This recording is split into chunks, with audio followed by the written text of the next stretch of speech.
ठीक है, एक बहुत अच्छा सवाल है मेरे पास। ये तुम्हारी स्टेट बोर्ड की बुक का सवाल है, लिखो ना।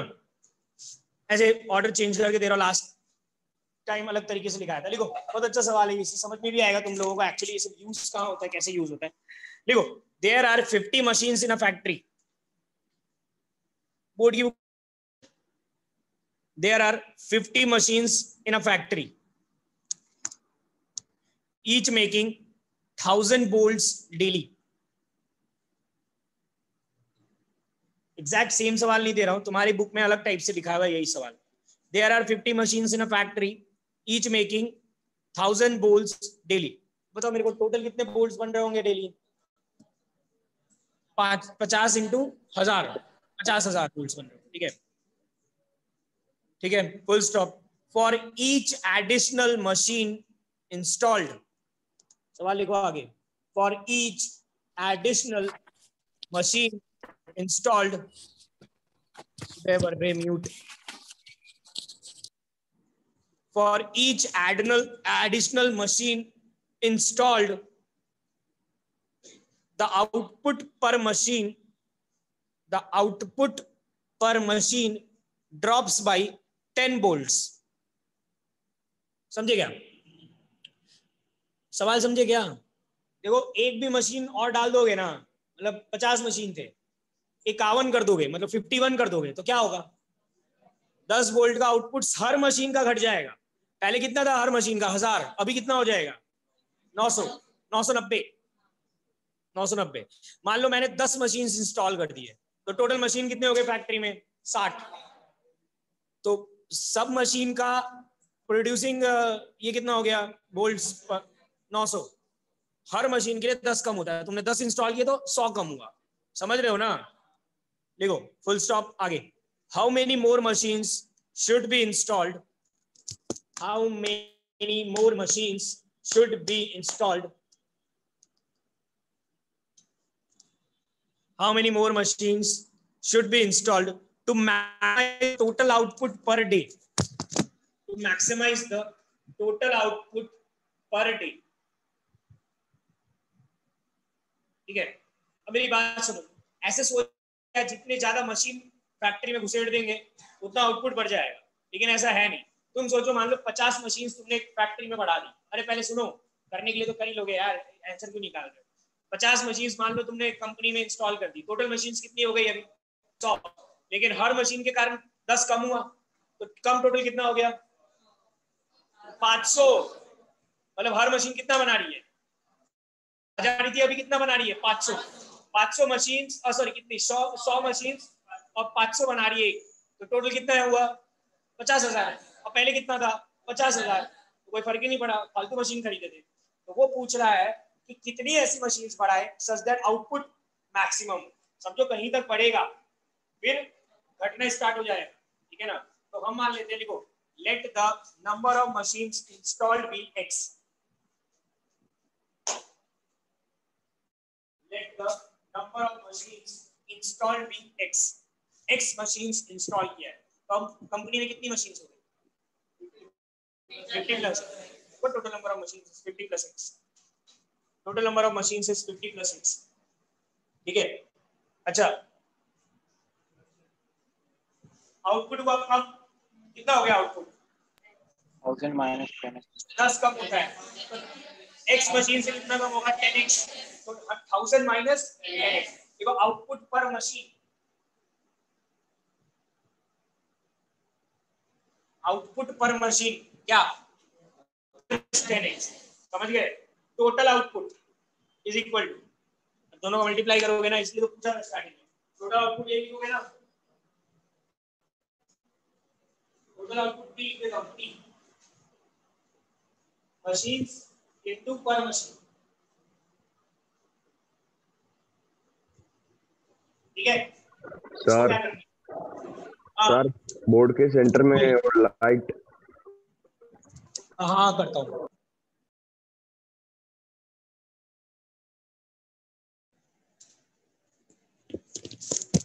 लिखा है टोटल आउटपुट,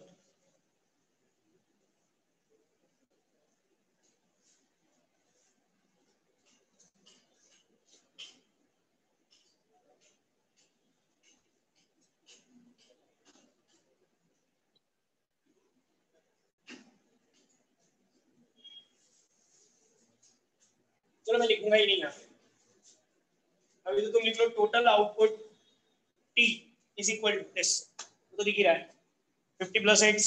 इसको क्या करना है, डिफरेंशिएट करके जीरो कैसे करोगे, मल्टीप्लाई कर दो, डिफरेंशिएट, पकड़ाना मत उसको देख के, क्या है 50 कितना होगा 50,000, 500x 1000x प्लस 500 हो जाएगा, लिख देता हूं, कर लो डिफरेंशिएट, क्या आ रही है x की वैल्यू 25 इंस्टॉल करोगे तो आउटपुट मैक्सिमम मिलेगा, 25 के बाद 26 करोगे देख लो घटना स्टार्ट हो जाएगा। ये है ना तुम्हारी बुक में, स्टेट बोर्ड की बुक में कैसे दिया हुआ है मैं बता देता हूँ, मैंने चेंज करके दिया है। स्टेट बोर्ड की बुक में लिखा है, तुम लोगों को शायद मैंने बताया था लास्ट ईयर, एक टेलीफोन कंपनी है, उसके पास 1000 सब्सक्राइबर्स हैं, 500 रुपए लेता है। ऐसे सब्सक्राइबर जैसे वो पैसे बढ़ाता है 500 रुपए से 510 रुपए करता है, एक सब्सक्राइबर बताओ कितने रुपए आने चाहिए सच दैट मैक्सिमम प्रॉफिट रहे। ठीक है, ऐसा सवाल तुमको मिल जाएगा, नहीं बन तो मैं बता दूंगा। ठीक है, नेक्स्ट सवाल लिखते हैं, ये भी बहुत अच्छा सवाल है, एडवांस लेवल का सवाल है। देखो क्या उल्टा,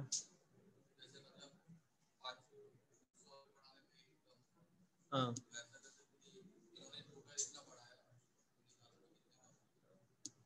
कर सकते हैं, एक ही बात है, इक्वेशन तो एक ही ना, बस एक्स क्या मिलेगा उस पर ध्यान रखना, और तुमको निकालना क्या है वो देख लेना। यहाँ पे अगर पूछता कि रुपए कितने बचे हैं, समझ रहे हो ना, तुमको एक्स फिर कुछ और मिलेगा, तुमने किसी और को उल्टे वाले को एक्स माना है। देखो a movie screen on a wall, बहुत अच्छा सवाल है ये। A movie screen on the wall, बहुत अच्छा सवाल है ये, एडवांस का सवाल है। A movie screen on a wall is 20 feet high, is 20 feet high and 10 feet above the floor। ठीक है, मतलब समझ गए ना, जैसे ये बोर्ड जो है ये जमीन से 10 फीट ऊपर है और बोर्ड का जो हाइट है ये 20 फीट का है, ऐसा सवाल में देखे अबव द फ्लोर। ठीक है, फुल स्टॉप। ये सर एक बार डेटा बताओ। क्या बताऊं, डेटा वो मतलब कितना फीट ऊपर है वगैरह वगैरह। A movie screen on a wall is 20 feet high and 10 feet above the floor। ठीक है, and 10 feet above the floor। आगे लिखो, at what distance x, at what distance x from the screen,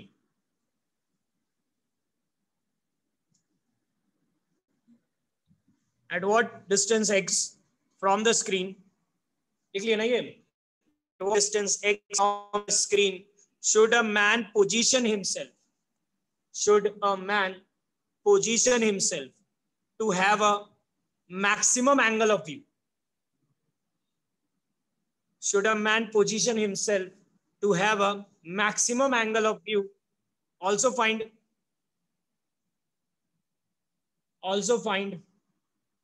maximum viewing angle, also find that angle, लिख लो, also find that angle।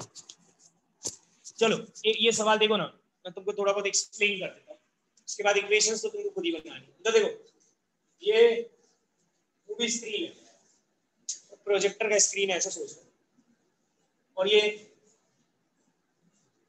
10 feet high है, मतलब above the floor है, और 20 feet high है, 20 feet इसका high. ठीक है, अब तुम्हारी आंखें यहाँ पे,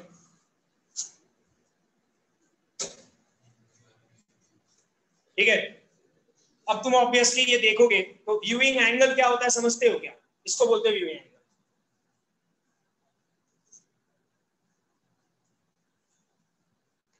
ये क्या होना चाहिए, मैक्सिमम, इस एंगल को बोलते हैं थीटा, इसको मैक्सिमाइज करना है थीटा। समझ में आ गया नहीं, तो हमको पता नहीं कि कितने डिस्टेंस पे उसको बैठाना पड़ेगा दूर, सच दैट ये एंगल क्या हो मैक्सिमम। अच्छा व्यू है, तुम भी मूवी देखने जाते हो तो क्या करते हो, पीछे की सीट लेते हो, पीछे की सीट महंगी होती है ना, पीछे की सीट इसलिए महंगी होती है क्योंकि व्यू एंगल सबसे ज्यादा वहां से होता है, तो वही है थीटा, ये थीटा निकालना है। तो बनाओ इक्वेशंस, क्या बनाओ, क्या करो,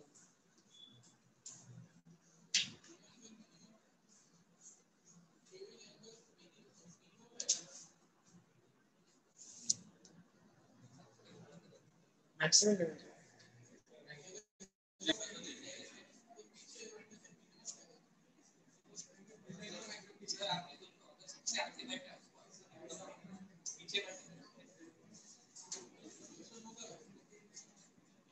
वैसे देखो मैक्सिमम एंगल ऑफ व्यू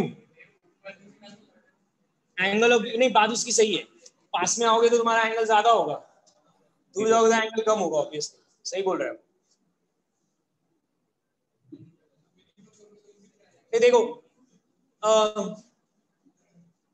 यार इंग्लिश के हिसाब से सोचे तो सवाल सही है। मैक्सिमम व्यूइंग एंगल, जितना दूर बैठेंगे उतना, जैसे मुझे याद है मैं जब मेरा दोस्त और मैं जब हम लोग तो हम लोग हर बार एक चीज डिस्कस करते थे। वो मुझसे हर बार पूछता था तेरे को याद है क्या, वो किसी सीन की बात कर रहा होता था मेरे से। तो जब तुम फ्रंट वाली सीट पे बैठ के मूवी देखते हो ना, तो तुम देख लेना जाके, तुम नोटिस कर लेना तुमको मूवी का कुछ भी याद नहीं रहेगा, ठीक है?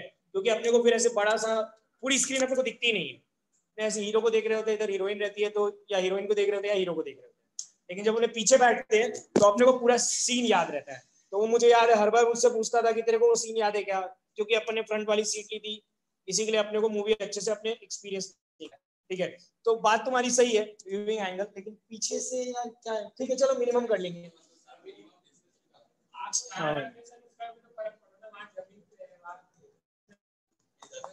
ठीक है, मैं इस सवाल को एक बार देख के सही करता हूँ, तुम लोग सॉल्व करो। अपने इसको डिफरेंशिएट करके 0 करेंगे, बात खत्म। मिनिमम डिस्टेंस निकालना होगा, सही बोल रहा हूँ। To have best angle of view लिख देंगे।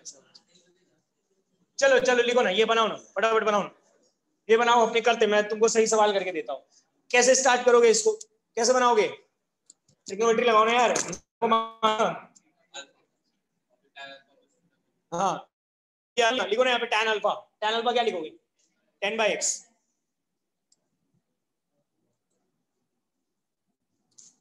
tan अल्फा इज, और फिर क्या लिखोगे? tan theta plus alpha is 30/x, ठीक है? tan थीटा में होना नहीं चाहिए, तो उसको खोलो ना, इसका फॉर्मूला पता है अपने को, tan a plus tan b upon tan a tan b। करो ना, स्टार्ट करो। मैं सवाल का एकदम लैंग्वेज सही करके बताता हूँ। पिछले सवाल के 200 plus x square tan theta। tan theta क्या बोले? 3x upon 200 plus x square। हाँ 300 लिखा है वैसे मेरे पास, ये 30 लिखे थे ना।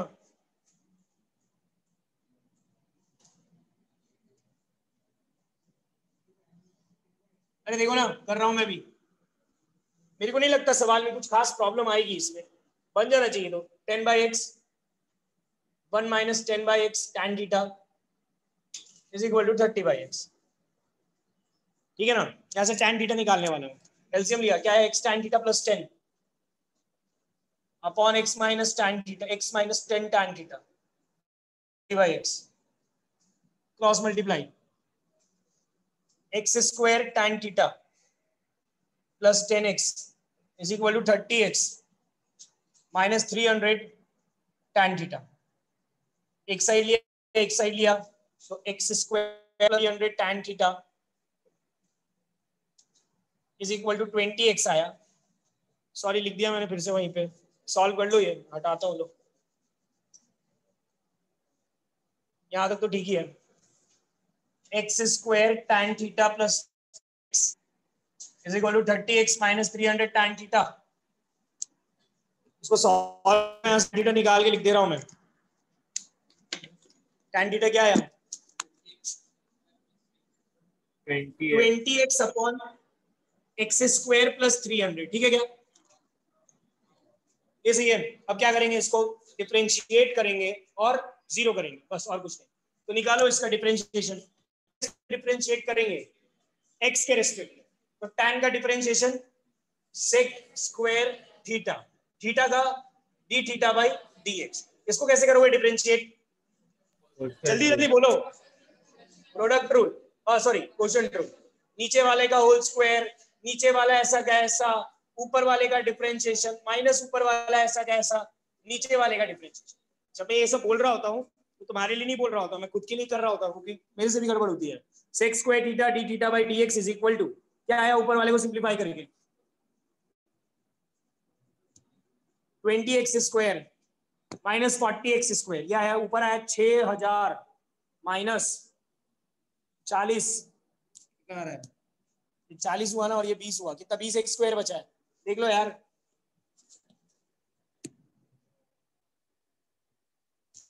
सही है, ठीक है। इसको क्या करेंगे, zero D theta by d x को जीरो करो, इसको जीरो करते ही ये जीरो हो जाएगा और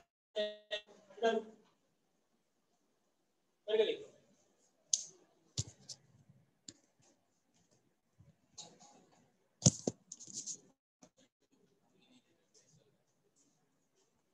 इसके पास बैठेंगे तो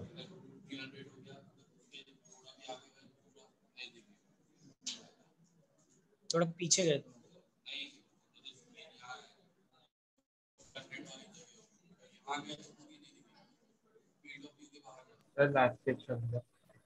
क्या क्या कि एक्स3 आ गया, यहाँ तक ठीक है क्या, यहाँ तक ठीक है क्या, हाँ उसके नीचे वाला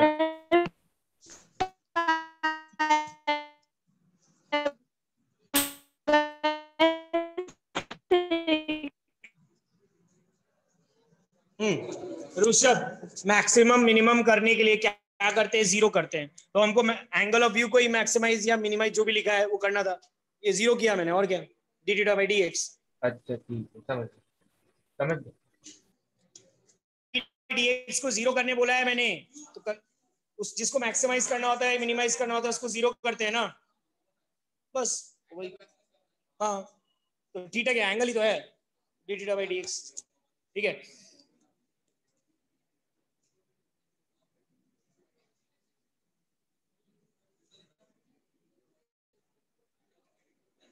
ठीक है, चलो लिखो नेक्स्ट सवाल लिखो, करते करते सीख जाओगे, कोई प्रॉब्लम नहीं है।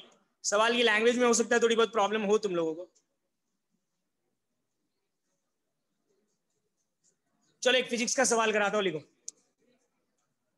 द कंबाइंड रेजिस्टेंस, लिखो ना द कंबाइंड रेजिस्टेंस आर, ये भी तुम्हारी स्टेट बोर्ड की बुक का सवाल है।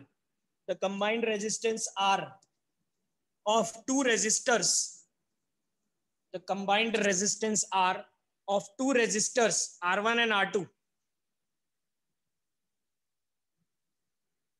R1 and R2 is given by 1 by R is equal to 1 by R is equal to 1 by R1 plus 1 by R2, 1 by R1 plus 1 by R2। ये कौन सा कनेक्शन हुआ, पैरेलल। बेसिकली वो parallel connection बोलना चाह रहा है, लेकिन मैथमेटिक्स में हम पैरेलल क्या बोले तो उसने सीधा इक्वेशन दे दी है। If R1 plus R2 is equal to constant,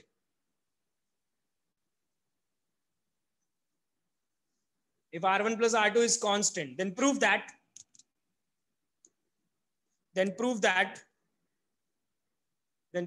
maximum resistance R is obtained by choosing, then prove that maximum resistance R is obtained by choosing R1 is equal to R2।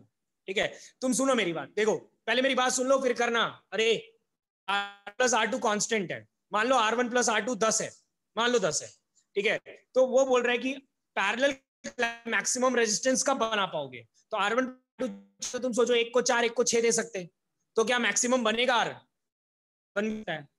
3 और 7 भी दे सकते, बनेगा, बन भी सकता है। Prove करो कि जब दोनों इक्वल होंगे, मतलब दोनों क्या होंगे 5 5, तब वो मैक्सिमम आएगा। ये अपने को बेसिकली प्रूव करना है, समझता भी है, अपने प्रूव कर लेते हैं। लिखो R1 plus R2 is equal to constant लिखा है ना, उसको कॉन्स्टेंट को कुछ मान लो, लैम्डा सी जो माना है, सी मान लो, small C. R1 plus R2 is equal to C, ठीक है। अब मेरी बात सुनो, 1 बाय R क्या दिया हुआ है, 1 bye R1 plus 1 bye R2। तुम लोगों को याद होगा, उसको एलसीएम लेने पे क्या आता है वो लिख लेते हैं, R इज इक्वल टू, ले लेना एलसीएम, क्या आता है R1 R2 upon R1 plus R2। अब मेरा प्लान ये था कि मैं इसको डिफरेंशिएट करूं, लेकिन प्रॉब्लम क्या है इसमें, 3 वेरिएबल R भी R1 भी वेरिएबल और R2 भी वेरिएबल। तो R2 निकालो उसमें से C माइनस R1 और पुट करो वहां पे, और dr by dr1 निकाल के इक्वल टू 0 करो। r is equal to r1 c minus r1, क्या c, यही है क्या? तो ना करो मल्टीप्लाई सी r1, करो ना डिफरेंशिएट, करो ना, कर लोगे ना डिफरेंशिएट dr by dr1। अरे किसी को नहीं जम रहा है ना डिफरेंशिएशन तो r को y लिख लो, r1 को x लिख लो, तुमको जम जाएगा। वेरिएबल में मत पकड़ाए रहना। c r1 का डिफरेंशिएशन 1, c बचा माइनस r1 स्क्वायर का 2r1 इक्वल टू 0। r1 क्या आया? c by 2। r2 क्या आएगा? c by 2। प्रूव हो गया r1 इक्वल टू r2। तुम्हारी बोर्ड की बुक का सवाल है ये, देख लेना। एक मैं बोर्ड का देता हूँ, एक मेंस का एडवांस का देता हूँ, इस तरीके से करते हैं।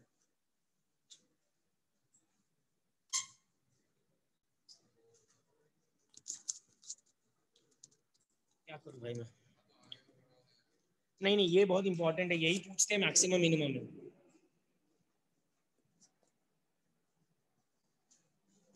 समझा क्या? नंदिनी समझा ना? लिखो सवाल।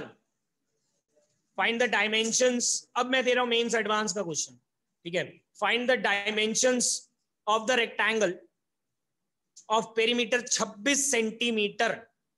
Find the dimensions of the rectangle of perimeter 26 centimetre, 26 centimetre. अरे क्या निकालना है तुमको? लेंथ और ब्रेड्थ। मैंने पेरीमीटर बता दिया है 26 है, ठीक है। which will sweep out a volume, which will sweep out a volume as large as possible, which will sweep out a volume as large as possible when revolved around one of its side, when revolved around one of its side, ठीक है। सुनो, ये रहा rectangle, repeat करो ना last वाली, फिर से सुन लो। Find the dimension of the rectangle of perimeter 26 centimetre which will sweep out a volume as large as possible when revolved around one of its side, when revolved around, क्या cylinder बनाना है, मतलब घुमाते। बहुत बढ़िया, ठीक है। देखो सर, सब देखो, ये है रेक्टेंगल मान लो तुम्हारा, ठीक है। ये पेरीमीटर कितना दिया है?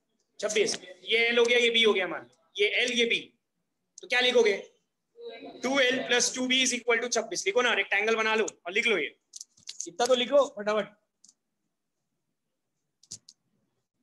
2l + 2b = 26। l + b क्या आ गया? 13 हो गया। छोड़ दो उसको, रेक्टेंगल भी बना लेना राइट हैंड साइड। अब सुनो मेरी बात ध्यान से, सवाल क्या है? अरे इधर देखो, ये रेक्टेंगल है, ठीक है।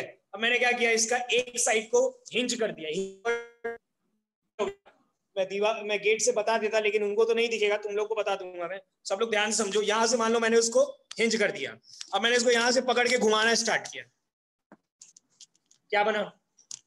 पूरा घुमाओ ना बे, सिलेंडर। क्या बनेगा? सिलेंडर। सिलेंडर बनेगा ना? नहीं समझा क्या? तुम बस ये सोच के देखो, इसको बहुत तेजी से अगर यहां से पकड़ के बहुत तेजी से घुमाओगे, बहुत तेजी से, तो तुमको क्या बनता है? सिलेंडर। पंखा ही देख लो ना यार, पंखा एक लाइन होता है, एक लाइन है। पंखे को अगर जोर से घुमा रहे तो क्या बनता हुआ दिख रहा है? अब वो लाइन को अगर मैंने एक्सटेंड कर दिया तो क्या बनता हुआ दिखेगा?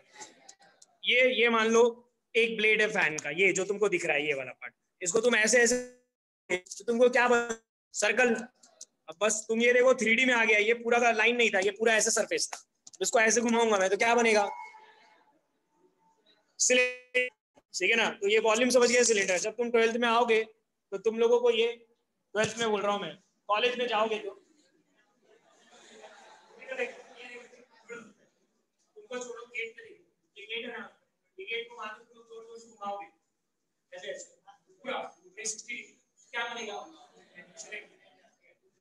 सिलेंडर का वॉल्यूम को क्या करना है? मैक्सिमाइज। रेक्टेंगल बना लिए ना, किस तरफ से हिंज कर रहे हो? लेफ्ट से, ये लेफ्ट से, कहीं से भी कर सकते हो, तुम्हारी मर्जी। ब्रेड से कर देते सब, यहाँ से हिंज किया, ये घुमाना स्टार्ट किया यहाँ से, ये यहाँ से फंसा है और ऐसे से घुमा रहा हूँ। बस उस सिलेंडर का दो चीज पकड़नी। वॉल्यूम क्या होता है सिलेंडर का? तो हमको इसका बस पाई है, आर क्या है और एच क्या है ये पकड़ना है। एच क्या है?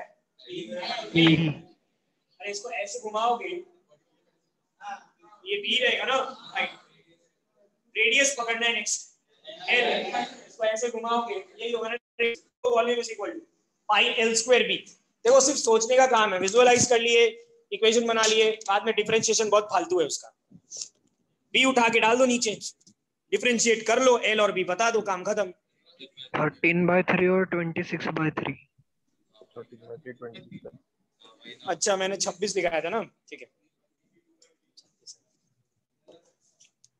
हाँ क्या कर रही हो ये? हाँ ठीक है, मल्टीप्लाई कर लेना एल स्क्वायर अंदर और फिर क्या आया 26/3, ठीक।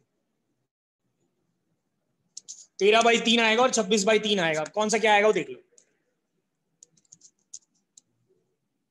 यार तुम्हें ना सवाल को याद रखना, जेई में इस टॉपिक का सवाल कभी भी रिपीटेड नहीं आता है।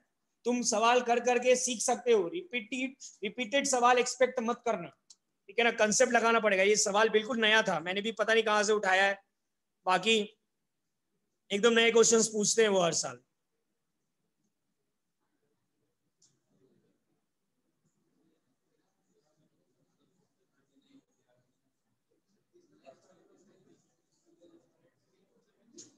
अरे सवाल बनाता कौन है? क्या सवाल कौन बनाता है वैसे ऐसे? अरे यार बनाने वाले बनाते हैं बैठ के, क्या बोलूं।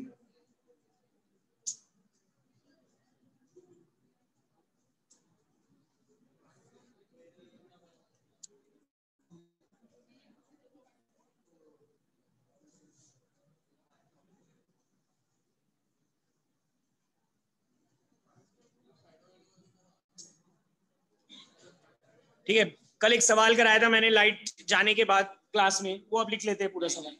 देखो सवाल थोड़ा टाइम लगेगा लिखने में, 10-12 लाइन का है, चुपचाप लिखो। अ पर्सन इज स्टैंडिंग, लिखो ना, a person is standing, a person is standing at the edge of a slow moving river. Slow moving मतलब उसकी velocity. A person is standing, a person is standing at the edge of a slow moving river. Slow moving का मतलब समझते हैं, river की velocity 0 पकड़नी है, ठीक है। Which is 1 kilometre wide, which is 1 kilometre wide. A person is standing at the edge of a slow moving river which is 1 kilometre wide, full stop. He wishes to return to the camp, he wishes to return to the campground. He wishes to return to the campground on the opposite side of the river. On the opposite side of the river.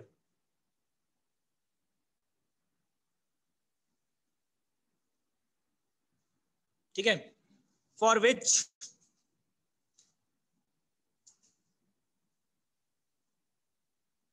which he may swim, for which he may swim to any point on the opposite bank, for which he may swim to any point on the opposite bank,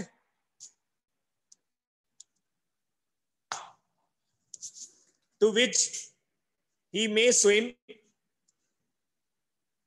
to any point on the opposite bank,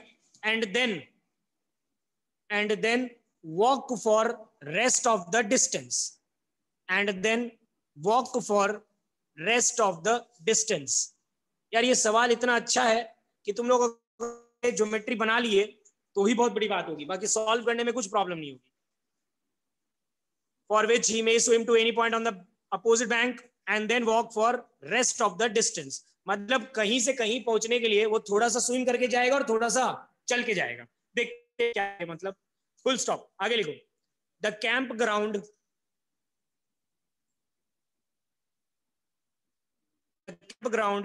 is 1 kilometer away. The campground is 1 kilometer away. Is 1 kilometer away from the point on the opposite bank. The campground is 1 kilometer away from the point on the opposite bank.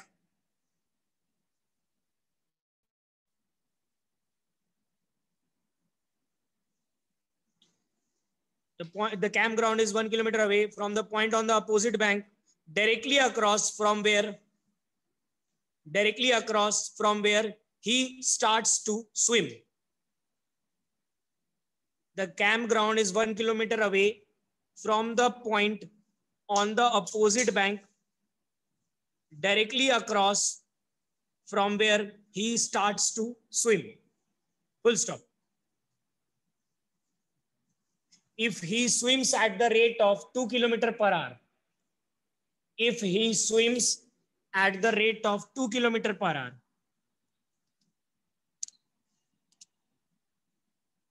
if he swims at the rate of 2 kilometers per hour and walks at 3 kilometers per hour, if he swims at 2 kilometers per hour and walks at 3 kilometers per hour, find the minimum time taken to reach the campground.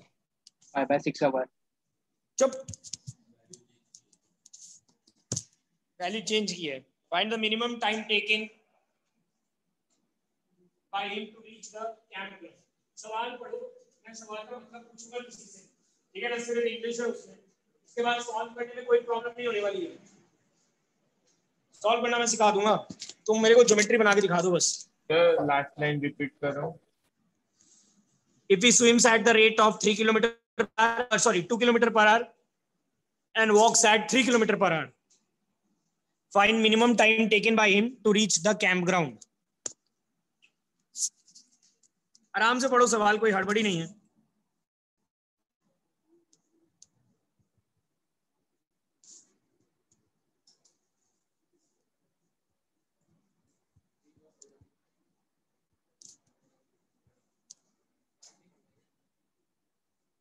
Minimum time taken to reach the campground.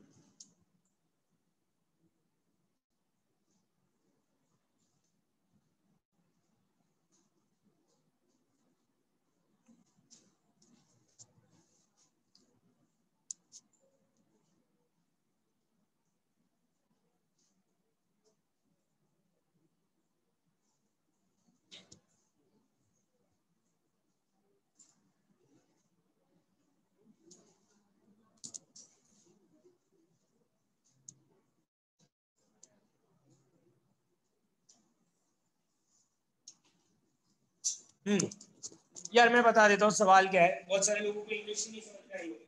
देखो इधर, एक नदी है, slow moving river, ठीक है, कितना wide है? हो गया काम खत्म. पहले के बहुत सारे लाइन का मतलब ही खत्म हो गया है. एक आदमी यहाँ पे खड़ा है और कैंप ग्राउंड का है. ऐसे बेवकूफ जैसे कैंप ग्राउंड यहाँ मत सोचिए. यहाँ होगा तो उसको चलने की क्या जरूरत पड़ेगी? तैर के सीधा नहीं पहुंचेगा. तैर के यहाँ क्यों जाएगा? यहाँ पे चल के आएगा. सीधा तैर के नहीं जाएगा क्या? कैंप ग्राउंड डायरेक्टली अक्रॉस नहीं है, कैंप ग्राउंड कहीं तो भी है. और इस कैंप ग्राउंड के बारे में दिया है कि ये कैंप ग्राउंड इससे 1 किलोमीटर की दूरी पे. अब तुम समझ ही सकते हो, अगर उसको यहाँ तक पहुंचना है तो सीधा तैर के जा सकता है, लेकिन पता नहीं उसको टाइम ज्यादा लग रहा है. ठीक है, हो सकता है कहीं पे तैर के जाए और चल के जाए तो टाइम कम लगे. बस वही अपने को बताना है कि टाइम कम से कम क्या लग सकता है, कैसे चलना पड़ेगा. समझ में आई ना बात? वही लिखा है. उसको कैंप ग्राउंड तक पहुंचने के लिए वो सम डिस्टेंस स्विम कर सकता है और सम डिस्टेंस वॉक कर सकता है. ठीक है, तो मैं स्टार्ट करता हूँ कि मैं मान लेता हूँ कि कुछ को भी वॉक किया, कुछ को भी स्विम किया. कितना वॉक किया है मान लेते हैं x. ये कितना है 1 माइनस x. ये कितना है 1. तो ये कितना आएगा? Pythagoras theorem. कुछ समझा गया? तो उस तैरा कितना डिस्टेंस वो तैर के गया है, ये डिस्टेंस, और कितना डिस्टेंस चल के गया है x. ठीक है, अब मैंने एक चीज पढ़ी थी बचपन में, time is equal to distance upon speed, बोलो। हम तो वर्टिकल में रहेगा ना उसके, आपने डायरेक्टली अपोजिट बोला था, to the point from where is. नहीं, पढ़ लो सवाल अच्छे से, सवाल अच्छे से पढ़ लो। डायरेक्टली अक्रॉस 1 किलोमीटर ऐसे करेगा कुछ लिखा है, ठीक है। अब सुनो मेरी बात, अरे स्विम करने में कितना टाइम लगेगा, तो स्विम करने में डिस्टेंस कितना ट्रैवल किया है ये, और स्पीड कितनी है उसकी 2, चल के कितना गया x, और स्पीड कितनी है उसकी, तो टोटल टाइम तो ये है। इसको क्या करना है, dt by dx निकालना है, डिफरेंशिएट करना और इक्वल टू क्या करना है, कर लोगे वो। मेन प्रॉब्लम तो यही थी ना, मुझे नहीं लगता है इसको डिफरेंशिएट करने में कोई प्रॉब्लम, वैल्यूज गंदी आएगी, उसमें कोई प्रॉब्लम, नेगेटिव नहीं आएगी, नेगेटिव नहीं आएगी, नेगेटिव कैसे ये मैंने जहाँ सोचा मैं करके रखा, नेगेटिव नहीं आएगी, मेरे को दिखा देना क्या। चलो कर ले, बोल लो बोल क्या है ये, 1 प्लस क्या बना है, इसको खोल लेता हूँ, बनाइए 1 1 2, ठीक है। बोलो भैया डिफरेंशिएशन dt by dx, बोलो अंडर रूट का 1/2 नीचे आया तो ये 1/4 बन गया, ठीक है। फिर इसका किया था ना 2 का 0 माइनस 2x का माइनस 2 x स्क्वायर का 2x माइनस 2 प्लस 2x, बोलो ठीक है क्या, इसका डिफरेंशिएशन 5/3 सॉल्व करो। हाँ एक सेकेंड सॉल्व कर देता हूँ। आर्यन बोल रहा है कि इसका आंसर नेगेटिव आ रहा है, इसको इधर लिया 1/3 is equal to 2x minus 2 upon 4 under root 2 minus 2x plus x square, ये काट देता हूँ 2 2 2 under root 2 minus 2x plus x square is equal to 3x minus 1 whole square 4 2 minus 2x plus x square is equal to 9x square plus 1 minus 2x, ये क्या है 4, ये 9 5 18 8 minus 10 9 plus 8 minus 1 क्या है x is equal to minus b plus under root b square minus 4 ac upon 2, ये आ रहा है तो आ रहा है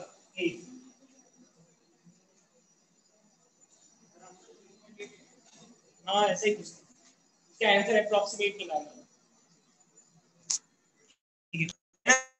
करूं मैं, वैल्यूज ऐसी दी है तो क्या करूंगा, ठीक है। कुछ गड़बड़ किया है क्या, सही है सर, 18 माइनस 8 प्लस 9 माइनस 8 1, ठीक है ये खत्म कर रहा हूँ, आजकल से नहीं पढ़ाऊंगी। लो लिखो एक और सवाल लिखो, ये एनसीईआरटी का सवाल है और बहुत इंपॉर्टेंट क्वेश्चन है, स्टार मार्क कर लेना। मैं इसको थोड़ा सा हार्ड बना के दे रहा हूँ, एनसीईआरटी में दिया था ये सवाल। देखो यार थोड़ा सा है ना बेसिक नॉलेज भी होना चाहिए सवाल करने के लिए, डे टू डे चीजों का। लिखो a sheet of poster, a sheet of poster has its area 18 meter square. A sheet of poster has its area 18 meter square. Poster है उसका एरिया 18 मीटर, पोस्टर का क्या होता है shape, rectangle, full stop. The margin at the top, the margin at the top, margin at the top and bottom are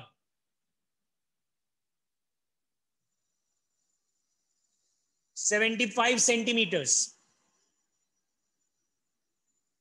and at the sides are 50 centimeters. The margins at the top and bottom are 75 centimeters, ठीक है, and at the sides are 50 centimeters. समझ गए ना। अरे तुम लोगों को अगर बचपन में याद होगा ड्राइंग बनाते थे, तुम पहले पोस्टर में कोने में मार्जिन बनाते थे, नहीं क्या, फुल स्टॉप। देखो, find the dimensions of the poster, सवाल है, find the dimensions of the poster, find the dimensions of the poster if the area of the printed space, if the area of the printed is maximum poster area of the printed space maximum। ठीक है यार, ये बहुत सवाल है, लेकिन बस वही है कि इसको थोड़ा समझना पड़ेगा, ज्योमेट्री बनानी पड़ेगी, ज्योमेट्री बनाने के बाद कुछ भी नहीं बन जाएगा जल्दी से।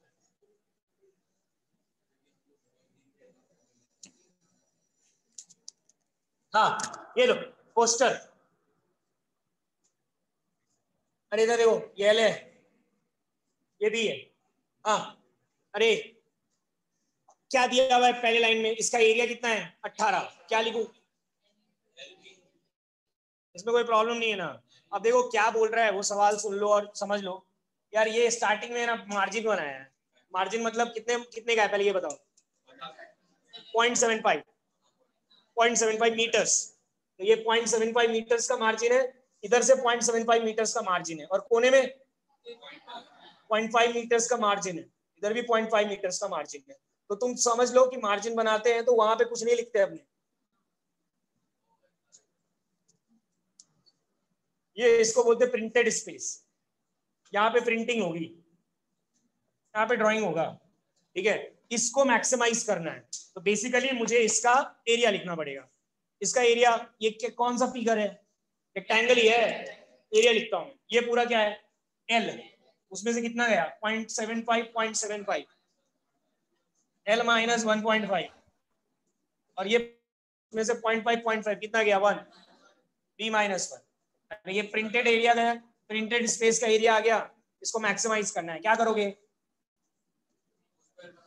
बी उठा के डालो, बी उठा के डालो, स्क्वायर नहीं बना पाएंगे क्योंकि 0.75 दिखा रहा है, 1.5 हटा रहा है, पता नहीं क्या होगा। एक साइड 3√2, एक साइड 3 और दूसरा साइड 6, ऐसा नहीं एक साइड रूट में आ रहा, मतलब 2√3 आ रहा। हाँ मतलब क्या बता रहे हो, L बता रहे हो, L और B बता रहे हो ना। हाँ ठीक है, B निकाल के डालो और डिफरेंशिएट करो। ऐसे मैं भी करके दिखा देता हूँ। बहुत सारे लोगों को डिफरेंशिएशन में ही प्रॉब्लम है, फालतू प्रॉब्लम है वो, लेकिन एकदम डिफरेंशिएशन नहीं हो रहा है तो फिर आगे प्रॉब्लम आएगी। A इज इक्वल टू क्या आएगा, LB minus L minus 1.5B minus minus plus 1.5। ठीक है, LB तो क्या है 18 रख देता हूँ, 18 माइनस जो भी, चलो 18 ही रहने दो, माइनस L, B की जगह पे 18/L डाल रहा हूँ, 1.5 into plus 1.5 DA/DL,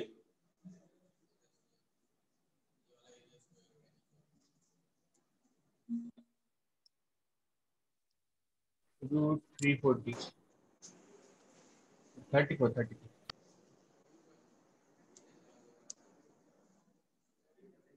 DA/DL 0 1 18 into 1.5 कितना होता है पहले मुझे ये बताओ, 18 इंटू 1.5 कितना होता है, 27। ये 27 लिखा है, 27/L का डिफरेंशिएशन क्या आएगा 27/L², देख लेना, यहाँ से L² आ गया 27, L आ गया 3√3, देख लेना, L को 3√3 डालो, B क्या आएगा पता नहीं क्या आएगा, सही था चिन्ह। क्या फालतू सवाल है यार, तुम लोगों को मैं बता देता हूँ, मैं पढ़ता था ना, ढूंढ के करके आता था कि भाई ये तो बनेगा और क्या बनेगा, ये सब तो बनना चाहिए, बहुत ही फालतू सवाल रहते ही। तुमको एग्जाम बस इक्वेशंस बनानी है। तो प्रिंटेड स्पेस क्या होता है, अभी तुम एनसीईआरटी सॉल्व करोगे तो उसमें तुमको लिखा मिलेगा ओपन सिलेंडर, क्लोज्ड सिलेंडर, और तुमको याद है कि मैंने डायमेंशंस दिखाते वक्त मेंसुरेशन वाले टॉपिक बताते वक्त बोला था, ऊपर 2 ढक्कन रहेगा तो क्लोज्ड बोलते हैं, ओपन बोलेगा तो नीचे एक ढक्कन रहेगा। ये सारी चीजें है बस, और कुछ नहीं है।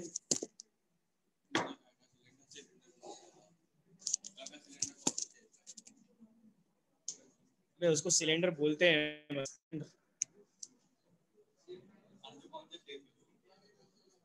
मुझे क्या पता कौन सा शेप। घर के सिलेंडर का शेप के लिए तुमको मैथ्स पढ़ा रहा क्या मैं? वैसे वो सिलेंड्रिकली शेप तो है।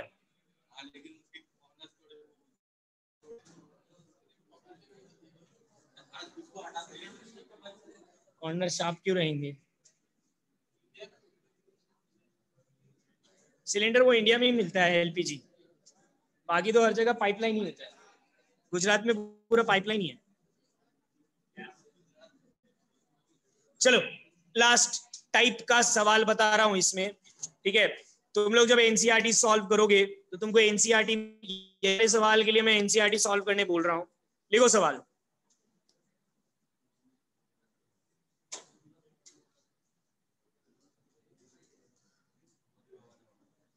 Find the volume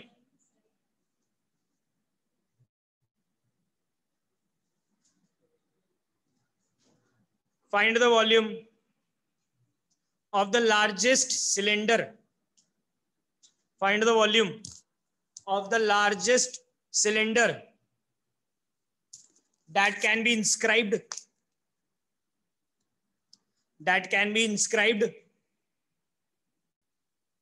in a sphere of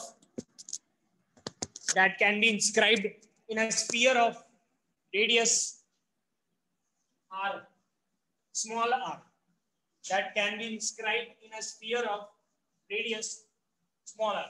एक बार बोर्ड पे देख लो, बहुत अच्छा सवाल है ये। हो सकता है तुमको एडवांस में मिल जाए, क्योंकि एनसीईआरटी तुम खोल के देखोगे, मेंस एडवांस में मिल जाए। एनसीईआरटी खोल के देखोगे तो तुम लोगों को मैक्सिमम मिनिमम वाले टॉपिक में यही टाइप के सवाल मिलेंगे। वो सब नहीं मिलेंगे, वो जॉन वाले क्वेश्चन कराए मैंने, और ये पानी वाले क्वेश्चन कराए, वो पानी चल रहा है तैर रहा है, वो सब नहीं मिलेगा। यही मिलेगा मैक्सिमम करके, और मेंस में भी बोलते यही आएगा। अब तुम देखो एक सिलेंडर, ये क्या है? स्फीयर है। इसमें अगर तुम सिलेंडर इंस्क्राइब करने जाओगे तो बहुत सारे प्रकार के सिलेंडर बना सकते हो। देखो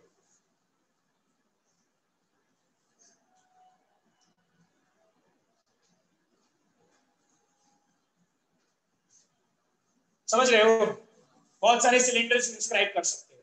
अब मानते हो ना कि कोई ना कोई, देखो कि इस सिलेंडर के तो पहले बनाया था, उसका क्या है? रेडियस कम है, हाइट क्या है ज्यादा। दूसरे वाले का रेडियस ठीक ठाक है, हाइट भी ठीक ठाक है। तीसरे वाले का रेडियस ज्यादा है, हाइट कम है। तुम समझ रहे हो ना? जब तुम वॉल्यूम लिखोगे सिलेंडर का, वॉल्यूम क्या होता है सिलेंडर का? पाई आर स्क्वायर है। तीनों केस में अलग अलग आएगा, और कौन से केस में सबसे ज्यादा आएगा ये पूछ रहा है, ठीक है? तो मैक्सिमम मिनिमम करने के लिए बेसिकली डिफरेंशिएट करना पड़ेगा, ऐसे तो सोच नहीं सकते। क्या हुआ बोलो ना, किसी को कुछ समझ में आया तो बताओ मुझे।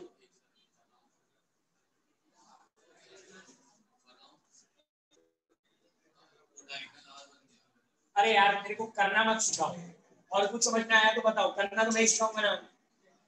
और क्या? चलो मैं बता दो कैसे करना है, सुनो मेरी बात ध्यान से। इसका हाइट कुछ मान लेता हूं h, इसका रेडियस क्या मानू? r, r पहले से, दूसरा r मानना। Volume is equal to pi r square. अब मैं करूंगा इसको डिफरेंशिएट, लेकिन यहाँ पे मैं एक जगह फिर से फंस गया। कहाँ? r और h को दो वेरिएबल्स है। अब कुछ तो भी जुगाड़ लगा के एक वेरिएबल गायब करना पड़ेगा। अरे आर्यन देखो इधर, पहले सब देख लो, पीछे लिखो मत, पहले देखो। r और h दो वेरिएबल है, एक को गायब करना है। देखो कैसे गायब कर रहा हूं। ज्योमेट्री, ये सेंटर किसका? दोनों का सिमेट्रिकली इंस्क्राइब किया, दोनों का सेंटर है। ये ज्वाइन किया, ये क्या है? कौन सा? अरे देखो ना, स्फीयर का रेडियस तो है, यहां से लेके यहां तक h है, यहां से लेके यहां तक क्या होगा? h by. इनमें रिलेशन लिखा, r square is equal to r square plus h by 2 का, यहां से कैपिटल R स्क्वायर क्या आ गया? अच्छा ये R तो रेडियस क्या है? कांस्टेंट। स्फीयर का रेडियस गिवन था R, यहां से R स्क्वायर निकाल के डालो। डालता हूं मैं, करो मत तुम, देखो पहले। B is equal to pi R square डाला, R स्क्वायर माइनस क्या है? h square by 4 into h, ये आ गया B is equal to pi R square h minus h cube by 4। क्या करूंगा? डिफरेंशिएट इसके रिस्पेक्ट में h, r मत बोलो यार, r कांस्टेंट है। dv by dh क्या है? v r square minus 3h square by 4 equal to 0। क्या है? क्या कौन सा भी?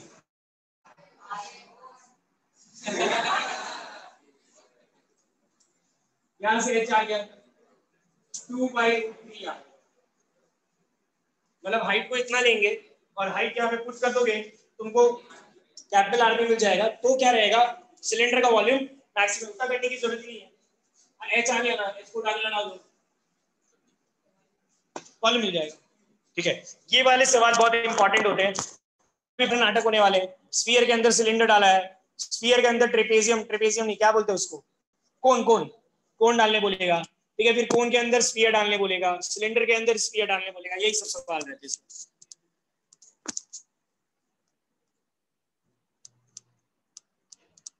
शीट लाए होगी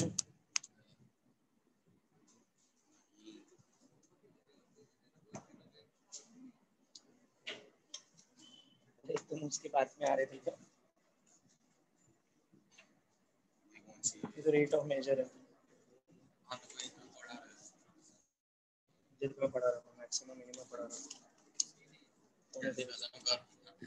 बस हो गया, थोड़ा दिन रुक जाओ, 2-3 दिन रुक जाओ, हड़बड़ाओ में। रोलिस थ्योरम बहुत इंपॉर्टेंट है।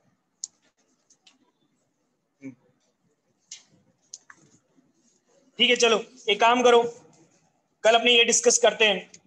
मोनोटोनिसिटी की शीट दी है, उसमें देख लो, उसमें लेवल 1 तो ऑलमोस्ट कर ही लिया है अपन ने। कर ही लिया है क्या पूरा डिस्कस? डिस्कस किया है क्या? नहीं, लेवल 1 दे चुका हूं मैं। लेवल 2 लेवल 2 में 16 सवाल है, लेवल 3 में 12 सवाल है, 28 सवाल दिए हैं। मोनोटोनिसिटी की शीट खत्म हो जाएगी कल। हम लोग लेवल 1, लेवल 2, लेवल 3 डिस्कस कर लेंगे। उसमें ये ओमकार ने करके रखा है, उसका लेवल 1 में कुछ खास डाउट्स नहीं होंगे, सिर्फ डिफरेंशिएट करके पॉजिटिव नेगेटिव देखना है।